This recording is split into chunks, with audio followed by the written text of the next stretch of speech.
প্রিয় সাংবাদিক ভাই ও বোনেরা, স্বাধীনতার 54 বছর সমাধান আসেনি আমাদের মিউজিক রেগুলেটরি কমিশন এবং অনুমোদন শিল্পীদের।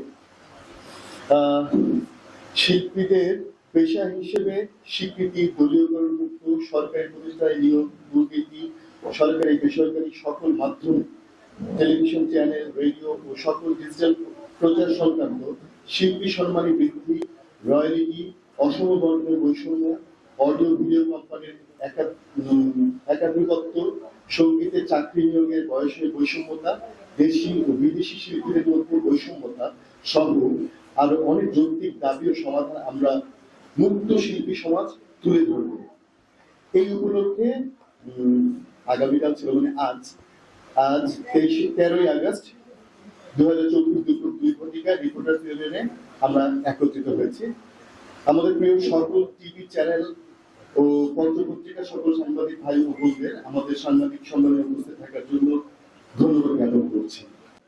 আমি সবার কাছে বলছি, আত্মঘাতী দাবি এভাবে হয় না। আমরা একটা করে দাবি উপস্থাপন করব, উপস্থিত সকলে বলবেন হ্যাঁ সেই দাবি পাস। ক্লজগুলো বা আমরা এখানে যেহেতু ড্রাফট করতে হবে, আমাদের লয়ার সানাউল্লাহ নূরের সাগর, আমাদের লয়ার ব্যারিস্টার বকর সাহেব এবং ওনারা সকলে আমরা নামগুলো একটু করে দিচ্ছি। আমরা এক জায়গায় হয়েছি, এই ড্রাফটটা করে আপনাদের কাছে জমা দিব। শিল্পী, সঙ্গীত শিল্পী, বাদ্যযন্ত্রী, সরকারি সমস্ত কাজে শিল্পীরা এইভাবে কন্ট্রিবিউশন দিয়ে এসছে, অথচ তাদের পেশার স্বীকৃতিটা আপনারা আজ পর্যন্ত দিলেন না। তার মানে কি আমরা সরকারি ভাবেও ব্যবহার হয়ে আসছি, আমাদেরকে ব্যবহার করা হচ্ছে। যত সামান্য সম্মানী, এখনো রেডিও টেলিভিশন আমাদেরকে যে সম্মানই দেয়, আমরা জাতির সামনে দাঁড়িয়ে বা আমাদের পরবর্তী প্রজন্মের সামনে দাঁড়িয়ে সেই সম্মানের অঙ্কটা বলতে লজ্জা পাই। ঠিক কিনা বলেন? যে সম্মানীটা সরকারি ভাবে আমরা পাই, সেই সম্মানীটা মানুষের কাছে বলতে বা আমার পরিবারের কাছে বলতেও আমরা লজ্জা পাই। আমরা এই লজ্জা কোথায় রাখবো বলেন? কাকে বলবো? কে শুনবে আমাদের কথা? আমাদের অনেক চাওয়াগুলো একটি অবান্তর নয়। আপনারা সবই জানবেন আস্তে আস্তে। আমাদের 8 দফা একটি দাবি আছে, আপনাদের হাতে সম্ভবত কাগজ পৌঁছে গেছে। এই দাবিগুলো আমরা পর্যায়ক্রমে বলবো। আমাদের কথাগুলো তুলে ধরবার দায়িত্ব যে সাংবাদিক ভাইদের, আমি তাদের দৃষ্টি আকর্ষণ করছি। প্রথমে আমি বলে নিই, আমাদের এখানে হয়তো আপনি চিন্তা করতে পারেন যে নুরু ভাই ছাড়া কোনো সিনিয়র আপাতত নেই। আসলে অনেকেরই আসবার কথা আছে, অনেকে আসবেন। আপনারা এই বিষয়টা নিয়ে অন্যরকম ভাবেন। আমরা সব প্রজন্মই একসাথে আছি, তবে একটু তাদেরকে স্যাক্রিফাইস করতে হবে। চলমান পরিস্থিতিতে অনেকেই একটু অসুস্থ এবং অনেকেই আসলে বাসা থেকে বের হতে চাইছেন না। কি কারণে চাইছেন না এটা আপনারা সবাই জানেন। আমি এটা বলে শুধু বিষয়টাকে বিড়ম্বনার পর্যায়ে নিতে চাই না। বাট তারা আমাদের সাথে আছে। তারা আমাদের সাথে আছে। তাদের সাপোর্ট নিয়েই আজকে আমরা এখানে এসেছি। আমাদের পর্যায়ক্রমে সবার কথা আপনারা শুনবেন। ধন্যবাদ সবাইকে।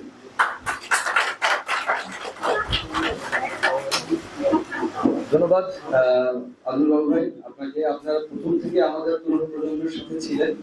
আচ্ছা, আমরা সিনিয়রদের জন্য সিট কেন খালি রেখেছি এটা আপনাদেরকে বলতে চাই, এবং আমাদের এক এক করে অনেকে আসবেন। আমি পাচ্ছি মাত্র 1200 টাকা, সেটা মানে 3% টাকার পর মাত্র 1200 টাকা হচ্ছে। মিনিমাম মেম্বারশিপ যদি 1200 টাকা পায়, তাহলে আমরা এই যে শিল্পী আমরা পাচ্ছি মাত্র 1200 টাকা। এই তাও আমরা প্রতি মাসে বেতন পাই না থেকে, অন্তত 1 মাস বা 3 মাস পর বেতন পাচ্ছি। শুরুটা সেগুলো নির্ধারণ করতে হয়। তারপর ভেতরে যদিও 2 মাস প্রদান দেয়, বেতন কোনো বছরই পর বছর আমরা সেগুলো প্রদান পাই না। তাহলে আমরা মানে যারা গান গাইতে না, তাদের মানে যারা ভালো শিল্পী, যারা রিটার্ন করেছে, তাদের তো পেনশন পাওয়া উচিত। এবং আমরা যারা প্রতি মাসে একটা হলো কিছুটা আমাদের শিল্পীরা আসলে কেন হাত পাতে, ভালো ভালো শিল্পীরা কেন চিকিৎসা থ্যাংক ইউ। আমাদের এই 8 দফার মধ্যে আপনার এই দফাটিও আছে। বাংলাদেশ টেলিভিশন, দ্বিতীয় দফা, বাংলাদেশ টেলিভিশন বেতার শিল্পীকলা সহ সকল প্রচার মাধ্যমে দলীয়করণ বন্ধ করে সার্বজনীন শিল্পী সমাজের পরিবেশকে নিশ্চিত দলমত নির্বিশেষে বাংলাদেশের প্রত্যেকটি জনগণের এই দেশের সাথে, এই দেশের শিল্পী সমাজকে তুলে ধরার অধিকার আছে। আমরা সেই অধিকার হরণ হয়েছি। দীর্ঘ 16 বছর না স্বাধীনতা, আপনি এক তরফা কাউকে দোষ দিবেন না। এটাই মুক্ত সমাজের কথা। আমরা 54 বছরের শিল্পীকে পেশা হিসেবে স্বীকৃতি যেহেতু পাইনি, দলীয়করণ বন্ধ হবে কি করে? আমরা তো পেশার স্বীকৃতি পাইনি, এজন্যই দলীয়করণ হয়েছে। তৃতীয় দফায় আমরা আসছি, আন্তর্জাতিক ও দেশীয় প্রযুক্তির মাধ্যমে আমাদের অনুমোদিত, এইটা হচ্ছে আমাদের রেভলিউশন। সব জেনারেশনের কাছে আমরা কি করতে এসেছি আজকে, সুমন ভাই এবং সিনিয়র আমাদের কলিগ সকলকে উদ্দেশ্য করে 3 নম্বর ক্লজের উপরে একটু ভালোভাবে দৃষ্টি কর্ণপাত করতে বলছি। একটাই দাবি, music regulatory commission, that is the basic data centre of Bangladesh music industry. এটা আমরা তৈরি করেছি। এটা ইঞ্জিনিয়ার সাইফ, আমেরিকার ইঞ্জিনিয়ার জুবায়ের সহ আমরা এর ডেমনস্ট্রেশন নিয়েই স্মারকলিপির সাথে ডক্টর মোহাম্মদ ইউনূস স্যারের সঙ্গে আমরা দেখা করব। আমাদের এই মিউজিক রেগুলেটরি কমিশন অ্যাপটি বাংলাদেশের মিউজিকের একটা বড়, এই যে মিউজিশিয়ানদেরকে নিয়ে সম্মানী বৃদ্ধি, অমুক প্রবলেম তমুক প্রবলেম, প্রত্যেকটা জিনিসের রয়্যালিটি থেকে আমরা বঞ্চিত। সমন্বয় করতে পারেনি 4টি প্রতিষ্ঠানকে, সাংস্কৃতিক মন্ত্রণালয়, তথ্য মন্ত্রণালয়, বিটিআরসি এবং কপিরাইট অফিস, 4টা সংস্থাকে একটা মনিটরিং সিস্টেম সফটওয়্যার ডাটাবেস সেন্টারের মাধ্যম, যেটার নাম দিয়েছি আমরা মিউজিক রেগুলেটরি কমিশন, এর ব্যবহারে সকল ডিজিটাল মাধ্যমে অডিও মনিটরিং সিস্টেম নিশ্চিত করতে হবে আমাদের। এই দাবিটি আমাদের সবচেয়ে গুরুত্বপূর্ণ দাবি। এই দাবির মাধ্যমে আমরা মুক্ত, আমি সবাইকে চুপ থাকতে বলবো, সবাইকে অনুরোধ করছি একটু চুপ থাকবে, আমাদের সিনিয়র আছেন।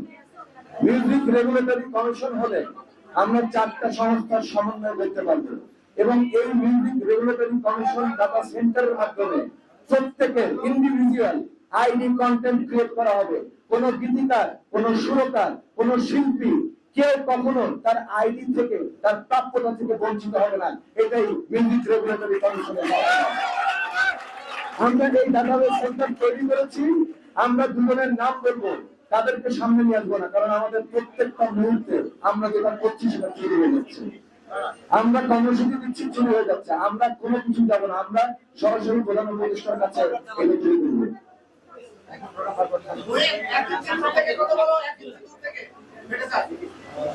জাতীয় ও আন্তর্জাতিক অঙ্গনে 4র্থ নম্বর কল, জাতীয় ও আন্তর্জাতিক অঙ্গনে সকল প্রকার প্রচার মাধ্যমে সঙ্গীত সংশ্লিষ্ট কণ্ঠশিল্পী, যন্ত্রশিল্পী, গীতিকার, সুরকার ও সঙ্গীত পরিচালক, শব্দগ্রাহক সকলের মান অনুযায়ী শিল্পী সম্মানে 10 গুণ বৃদ্ধি করতে হবে।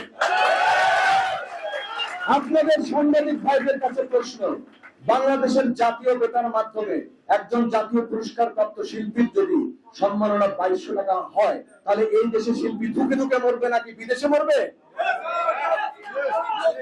এই দেশের শিল্পীদের অধিকার কেউ নিয়ে কখনো কথা বলে নাই। আমরা মুক্ত শিল্পী সমাজ, সব দলকে আঙ্গুল দেখিয়ে বলতে চাই আমরা শিল্পী সমাজ এক হয়েছি, আমরা বৈষম্য চাই না। 5 নম্বর দফা, সকল সরকারি ও বেসরকারি শিক্ষা প্রতিষ্ঠানে সঙ্গীত পেশা নিয়োগের ক্ষেত্রে বয়সের বৈষম্যতা বন্ধ নিশ্চিত করতে হবে। মিউজিশিয়ানদের কোনো বয়স নেই। মিউজিশিয়ান আমি দেখেছি, আমাদের প্রয়াত বারি সিদ্দিকী ভাই বাঁশি বাজাতেন, দীর্ঘদিন বাঁশি বাজিয়েছেন। যখন তিনি শিল্পী হিসেবে আত্মপ্রকাশ করলেন, he will be the blast man in Bangladesh. একটাই কথা যে আমরা এই মানুষগুলোর ধারণ, এই মানুষগুলোর বাহনগুলোকে এক জায়গায় করে বয়সের বৈষম্যতা চাকরি বা নিয়োগের ক্ষেত্রে আমরা এখান থেকে বেরিয়ে আসতে চাই। আমরা বয়সের বৈষম্যতা চাই না। 6 নম্বর, দেশের সকল সরকারি, বেসরকারি ও আন্তর্জাতিক প্রচার মাধ্যমে টেলিভিশন, বেতার, শিল্পকলা, টিভি চ্যানেলের লাইভ অনুষ্ঠান, রেকর্ডকৃত অনুষ্ঠান ও অন্যান্য ডিজিটাল আয়কৃত মাধ্যম থেকে কপিরাইট আইন অনুযায়ী রয়্যালিটির নিশ্চিত করতে হবে। আপনি রিপিট চালাতে পারেন না। আমি একটা টেলিভিশন চ্যানেলের নামই বলবো, আমি রিপিটের জন্য এটা লাইভ করেছি, যেহেতু এটা জানেন। এশিয়ান টিভিতে প্রায়ই দেখা হয় টেলিভিশন চ্যানেলের কোনো না কোনো প্রোগ্রামকে রিপিট টেলিকাস্ট করে এবং সেটার জন্য শিল্পী কখনো সম্মাননা পান না। এটা রয়্যালিটি সিস্টেমের আইনের আওতাভুক্ত, এটা করতে পারবেন না। এখন থেকে আর হবে না। আমরা যেখানে আপনারা করবেন এই কাজ সেখানে হারা দেবো মুক্ত সঙ্গে এক খাতার নিচে এইভাবে আমরা আমাদের প্রত্যেকটা দাবি দাওয়া তুলে ধরবো, কিন্তু সেটা গর্জে উঠে নয়, আমরা গান গিয়ে, আমরা শিল্পীরা, আমরা যন্ত্র বাজিয়ে আমরা আমাদের কার্যক্রম এভাবেই চালাবো। 7 নম্বর কাজ, সুশিক্ষিত সংস্কৃতি ভিত্তিক সমাজ গড়তে প্রত্যেকটা জায়গায়, প্রত্যেকটা স্কুলে কলেজে প্রথম শ্রেণী থেকে দ্বাদশ শ্রেণী পর্যন্ত সঙ্গীত বিষয়ে পাঠ্যপুস্তকে অন্তর্ভুক্তিকরণ নিশ্চিত করতে হবে। আপনারা বিশ্ববিদ্যালয় খুলে বসেছেন, সঙ্গীতের বিশ্ববিদ্যালয় আছে, স্কুল কোথায়? স্কুল না থাকলে সঙ্গীতের বিশ্ববিদ্যালয় দিয়ে আপনারা কি করবেন? আমরা এই মিউজিক রেগুলেটরি কমিশনের মাধ্যমে বাংলাদেশে আন্তর্জাতিক মানের সকলের সমন্বয়ে গঠিত একটা বড় প্রতিষ্ঠান তৈরি করতে চাই। অনেক নৈরাজ্য হয়েছে, অনেক বিদেশি শিল্পীরা আসলে 5 কোটি টাকা আর আমাদের শিল্পীরা আসলে 50,000 টাকা। বন্ধ করুন। বাংলাদেশের কোন অর্গানাইজার বিদেশি শিল্পীদের নিয়ে আসলে সমান অধিকার দিতে হবে। আমরা দেখেছি বাম্বা নেমে গেছে, বিদেশি অনুষ্ঠান থেকে নেমে গেছে, কেন? তাদেরকে প্রাপ্য সম্মান দেওয়া হয়নি। আজকে শাফিন ভাই মারা গেছে, থাকলে বলতাম শাফিন ভাই স্টেডিয়ামে বিদেশি প্রোগ্রামে দাঁড়িয়েছিলেন, তাকে একরকম বিভিন্ন রকম লজ্জাকর হয়ে বের হয়ে আসতে হয়েছে। আমাদের এটা বুকে কান্না আছে, বুকে বাংলাদেশ নিয়ে এসেছি আজকে আমরা এক একজন এক একটা রেভলিউশন তৈরি করব। দেশি বিদেশি শিল্পীদের সমন্বয়ে অনুষ্ঠান করলে আমাদের এদেশের শিল্পীদের সমান অধিকার, সম পরিমাণ সম্মানী নিশ্চিত করতে হবে। সেই সাথে এতদিন অনেক কর ফাঁকি দিয়েছেন ইভেন্টরা, আর কর ফাঁকি দিতে চাই না। শিল্পীদের উপরে যেহেতু 10% কর বিগত সরকার ধার্য করেছেন, আমরা শিল্পীদের কর দিতে রাজি আছি, যদি আমাদের সঠিক সম্মানে আমাদের কাছে দিয়ে তুলে ধরা হয়। আমরা কেন দেবো না? আমরা তো চাইনি বৈষম্য।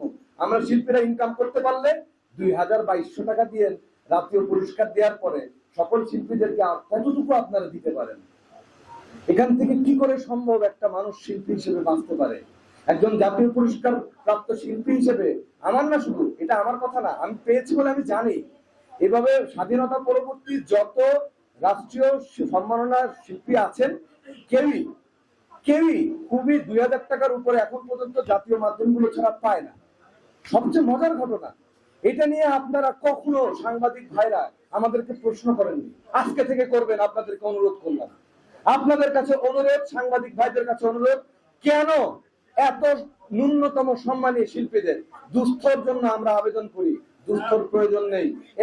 এই রেগুলেটরি কমিশন যদি তৈরি হয় তাহলে পরে আমরা দুস্থতা থেকে বুঝবো। জি দেখবে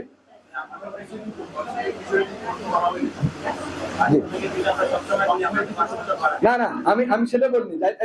আমি জাহিদ ভাইকে জানি, সবসময় আমাদেরকে প্রতিবাদের মধ্যেই ফেলেন। আমি আপনাদের প্রশ্নে একমত, যে এখন থেকে, আমি বলেছি এখন থেকে প্রশ্ন করবেন। আমরা আরো জানতে চাই যে কেন এই জিনিসগুলোকে আমরা মিউজিক রেগুলেটরি কমিশনের মাধ্যমে এক জায়গায় করতে হবে, কিন্তু সবকিছু করব। আমরা 9 নম্বর দফাটা ফাঁকা রেখেছি, 9 নম্বর দফা রাখিনি। আজকে সিনিয়ররা আসবেন, আমাদের যদি কোনো ভুল ত্রুটি থাকে সেখান থেকে শিক্ষা নিয়ে আমরা বাকি দফা বা যেটি হোক না কেন সেটা উপস্থাপন করে আমাদের মাননীয় প্রধান উপদেষ্টা ডক্টর মোহাম্মদ ইউনূস স্যারের কাছে আমরা পৌঁছাবো, যে এই শিল্পী সমাজ আমরা যেন আমাদের পেশাকে স্বীকৃতি দিতে পারি, আমাদের রেগুলেটরি কমিশন থেকে আমরা যেন সব ধরনের রয়্যালটি সিস্টেম অ্যাক্টিভ করতে পারি। এবং এটা নিয়ে আপনাদের প্রশ্ন থাকলে আমাকে করবেন, কিন্তু তার আগে আমাদের সিনিয়রদের মধ্যে থেকে আমি বিনোদ দাকে ডাকছি যে উনি 8 দফার পরে শুনে ওনার যদি কোনো কমেন্ট থাকে আমাকে জানাবেন। আর সাংবাদিক ভাইদের কোনো প্রশ্ন থাকলে আমি উত্তর দেবো, কারণ আমি এই মিউজিক রেগুলেটরি কমিশনটাকে গঠন করার জন্য দীর্ঘ 14 বছর যুক্ত ছিলাম।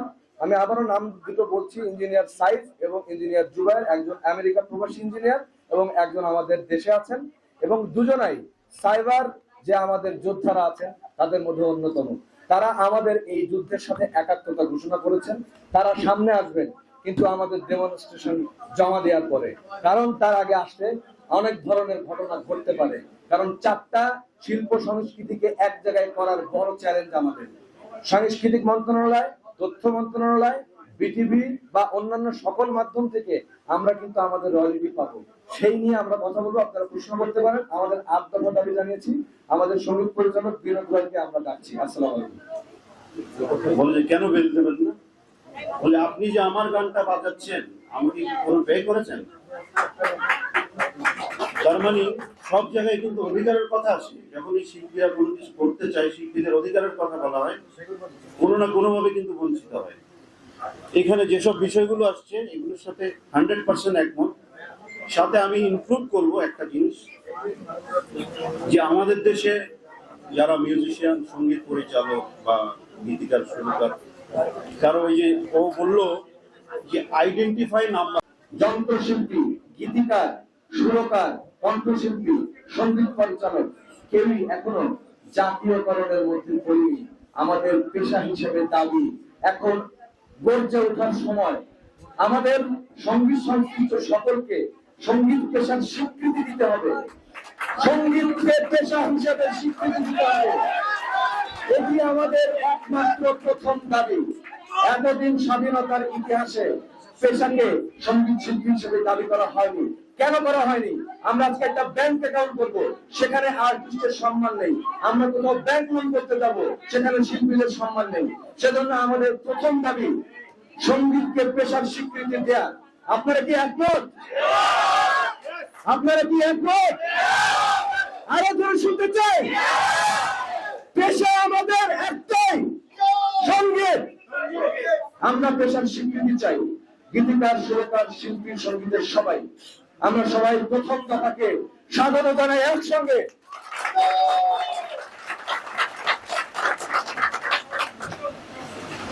পলাশ, আমাদের তরুণ প্রজন্ম হবে, পলাশরা তুমি আসো।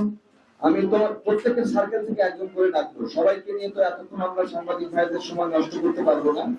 আমি একে একে ডাকবো, কেউ অভিমান রাখবেন না। আমার মনে হয় সকলের প্রশ্নের উত্তর আমরা এখানে পাবো। আমাদের না একটা বিরাট বড় ঘাটতি হয়ে আছে, সেটা হচ্ছে মেধা। মেধা মেধা শূন্য দেশ হয়ে আছে। মেধা যারা ছিল তারা বিদায় নিতে শুরু করেছে। এই জিনিসটা আমাদেরকে মেধা তৈরি করার জন্য আমাদের সরকারের একটা বিশেষ অবদান রাখতে হবে। একটা বৈপ্লবিক পরিবর্তন হয়েছে, অনেক কিছু পরিবর্তন হতে যাচ্ছে। আমরা মিউজিশিয়ানরা এখন অনেক চেহারা খুঁজে পাচ্ছি, অনেক চেহারা পরিষ্কার হয়ে আসছে, এবং আমাদের চেহারাগুলা আরো অনেক বেশি পরিষ্কার হয়েছে এই অ্যাসোসিয়েশনের মাধ্যমে। এবং আমি সকালে একজনকে বলছিলাম যে আচ্ছা ডিভিশন কেন, আমরা সবাই মিলে একসাথে ভোট করে যাই, সেই খুশিকে ঘরে আসছি। সকালে আমি গিয়েছিলাম বিটিভির ওখানে আরেকটা আমি বলছি this is the time, now or never. যদি এবার হয় আর না হলে হবে না। সো আমাদের এই মুভমেন্টটা অনেক জোরদার হতে হবে। Exactly, unity is very important. কেউ বিচ্ছিন্ন হবেন না, কেউ অন্য ভাবে দিবেন না, সবাইকে একটা চিন্তা করতে হবে, এই এক দফা করতে হবে। আরেকটা জিনিস আমি একটু অন্য ভাবে বলতে চাই, আমরা তো সেই আমরা কি নিয়ে ব্যস্ত থাকবো? আমাদের কালচার থেকে আমরা তো সংস্কৃতি আমরা করবি। আমাদের আরেকটা বড় কাজ হচ্ছে আমাদের রাইটকে অ্যাচিভ করা। আমাদের রাইট গুলা স্বতঃস্ফূর্তভাবে আমাদের কথা শুনেছেন, তারা আজকে আমাদের কথা, আমাদের অভিভাবককে জানাবেন, এবং সেই কারণে সবাই একটু শুনবেন। আমাদের পরিচয় আমরা সাংস্কৃতিক কর্মী। 5 থেকে 4 বছর আগে আমি একটা ফেসবুক পোস্ট দিয়েছিলাম, অনেকের চোখে পড়েছে হয়তোবা। সেটি ছিল যখন করোনা চলছিল, শিল্পীদের যে দুর্যোগ ছিল, সে সময় আমি বলেছি বড়জনরা আছে, খুবই ভালো লাগছে এবং সুন্দর আয়োজনে আসতে পারে। এবং সবচেয়ে বড় কথা হচ্ছে আমরা সবারই যে দাবিগুলো নিয়ে আসছি, এই দাবিগুলো আমরা সবাই আটটা দাবি এবং সবগুলো দাবির সাথে আমরা একমত পোষণ করবো। তার মানে এখানে এই দাবির বাইরে কারো মতামত আমাদের নাই, সবাই আমরা এই দাবিগুলো মানার জন্য। আমার একটা মানে কথা সেটা হচ্ছে যে টেলিভিশন, রেডিও এবং শিল্পকলা যারা চাকরি করেন তারা তো আসলে চাকরির ইন্টারভিউ না, সারা দেশ থেকে হাজার হাজার মানুষের মাঝখান থেকে চাকরির ইন্টারভিউ টিকে তারপর তারা চাকরি দেয়। শিল্পী তো সেম, শিল্পীরা তো হাজার হাজার শিল্পীদের মাঝখান থেকে তারা অডিশন দিয়ে টিকে তাহলে এটা তো একটা চাকরির মতো, তাহলে এটাতে কেন মাসিক বেতন বা ভাতা হবে না? আমার কথাটা হচ্ছে যে আসলে যে এখানে আমার মনে হয় যে যারা চাকরিজীবী শিল্পকলা এবং রেডিও এবং ইয়েতে আছে, এই শিল্পীরা কিন্তু চাকরির মতো। আমার মনে হয় এটা মাসিক ভাতা যে একটা অপশন আছে, এটা যেন আমার মনে হয় যেটার জন্য আমরা সবাই একমত এবং 8টা দাবির সাথে আমরা একমত এবং সবাই মনে হয় যে একসাথে হলে এবং সেটা যদি আমরা প্রধান উপদেষ্টা পর্যন্ত পৌঁছাতে পারি, আমার মনে হয় যে আমাদের দাবি এবং আমাদের স্থিরতা তারা বলে গেলেন যে এত বছর শিল্পীর যে এটা পান নাই, এটা আসলে আমাদের সবারই, আমরা যারা নতুন প্রজন্ম আমরা সেই সুবিধাটা যেন এখন থেকে পেতে পারি, সেই স্বীকৃতিটা, সেটার জন্য আমরা লড়বো। যেখানে যাওয়া দরকার সেখানে যাব এবং সেটার জন্য যা করা দরকার আমরা সবাই লেগে যাব। সবাইকে অসংখ্য ধন্যবাদ, ভালো থাকবেন।